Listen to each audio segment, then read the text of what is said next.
Hi everyone, Jack Huang from RosterElf here. Thanks for joining me for a quick run-through on enabling roster visibility for your team. Follow along and you will have your staff viewing their shifts in no time. How to access settings in RosterElf. Open RosterElf in your browser. This puts you in the web dashboard where all roster preferences live.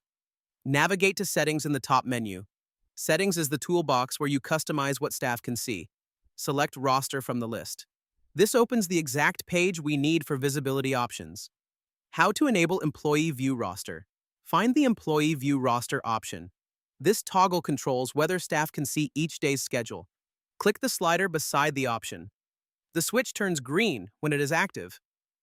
Green means your team has instant access to their shifts. How to view the roster in the app. Ask your staff to open the RosterElf app on their phone.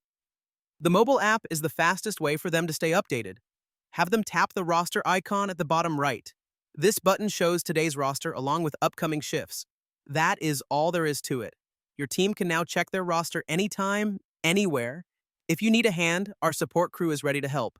Happy rostering and see you in the next video.